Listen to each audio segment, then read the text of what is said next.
Ďakujeme, že sme dnes mohli prísť do Avocast štúdia v Piešťanoch Vďačne. a chceli by sme sa dneska vás opýtať pár základných otázok, čo sa týka vášho biznisu. A prvá otázka je, že čo vás inšpirovalo k výberu vášho povolania? Chcel som sa zabávať a nakoľko som pracoval v korporáte v minulosti, tak tam mi to nebolo až tak umožnené. A spojili sme to s užitočným, dávame prácu ľuďom. Pre mňa je to taká náplň. My by sme chceli aj vedieť, že či sa vám vlastne darí a ak sa vám darí teda, tak čo ste preto museli urobiť?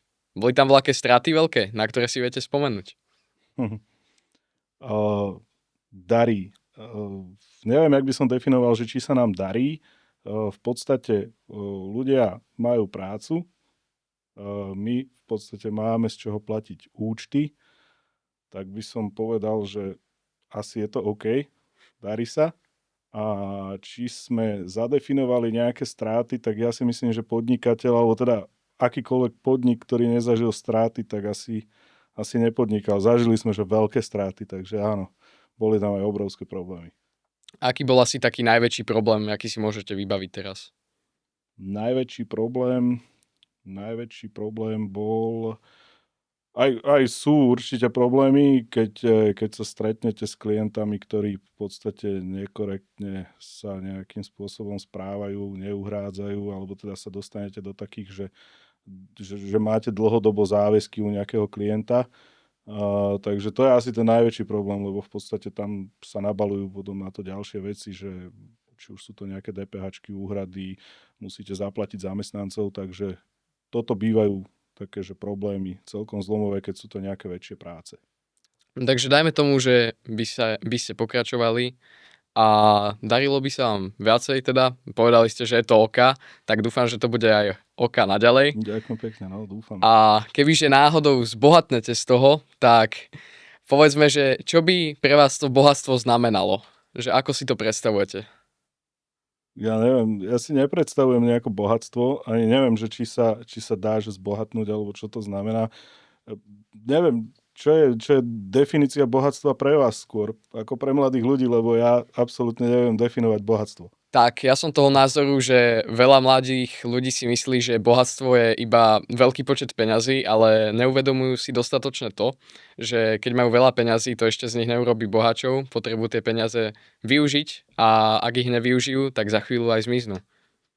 Ako náhle robíte nejaký obrat alebo robíte s nejakými väčšími financiami, tak samozrejme má to jednu stránku. Dostanete peniaze, niekde ich musíte dať. Čím väčšie sú tie príjmy, tým väčšie sú tie výdaje. Štandardne sa to takto deje. Musíte sa naučiť s tým nejako hospodáriť, musíte byť opatrní, pripraviť sa na situácie, ako som už spomínal, že zostanú nejaké neuhradené záväzky, niečo, takže vždy to treba pripraviť.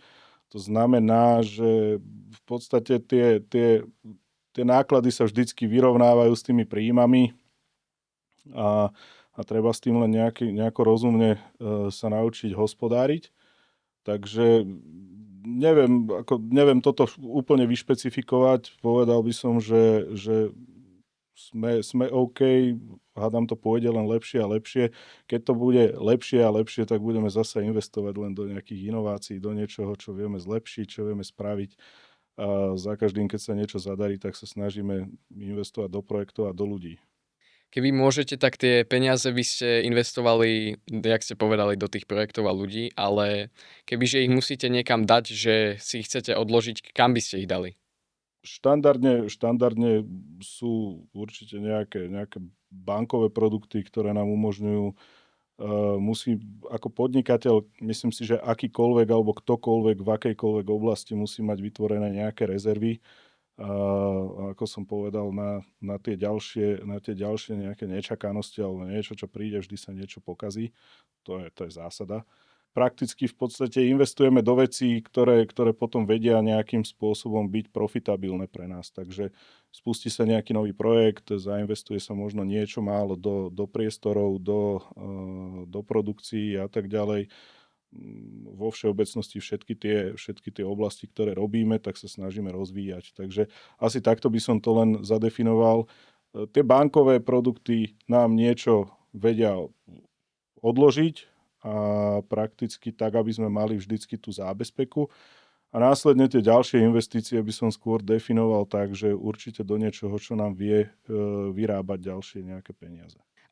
Kebyže nejaký mladý človek si chce založiť tiež takéto podcastové štúdio, čo by ste mu odporúčili ako prvé? Čo by si mal zaradiť asi? Nech sa ohlási. Ne, v podstate ako také štúdio, ono ani nie je nejak, že úplne nevyhnutné. Človek musí mať nejaký nápad, musí mať chuť predovšetkým, pretože zažili sme už naozaj množstvo ľudí, ktorí povedali, že chcú, ale tá chuť tam chýbala a treba v tom nejakom nápade zotrvať a ono je to so všetkým tak, že keď niečo chcete robiť, tak je potrebné mať na to chuť, venovať tomu čas a zotrvať hlavne. Že byť konzistentný v tom, že keď niečo chcem robiť, tak to robím. Tam asi neexistuje nejaký že presný návod. Naozaj tí ľudia, všetci, aj sledovatelia, aj teraz, čo sú všelijakí influenceri, tak ja im to neberiem, lebo veľa ľudí rozpráva o tom, že to nie je robota, alebo že nerobia nič. Treba sa na to fokusovať a musia vedieť, čo chcú robiť a ako to chcú robiť a musia v tom zotrvať. To znamená, že vždy je to len o tom, čo do toho dávaš a čo od toho chcú. No a takto by som to asi definoval. Začať môže kdokoľvek, teraz v dnešnej dobe sú tie technológie rôzne, čiže majú k dispozícii telefónov, majú k dispozícii mikrofónov, techniky, ktorú máme každý u seba dennodenne. Takže to sa dá a keď chcú niečo, že už nakopnúť, tak už sme pomohli pár ľuďom, sú tu u nás aj nejakí chalani, ktorí chceli niečo vytvárať a my sme im na to poskytli priestor, podmienky, aby mohli fungovať a začať tvoriť vlastne to, čo chcú. Takže len chuť, čas a energiu. To je super. A ja by som vám chcel poďakovať za váš čas a že sme mohli prísť k vám. Vďačne. A ja ďakujem. Ďakujem, majte sa. Čaute.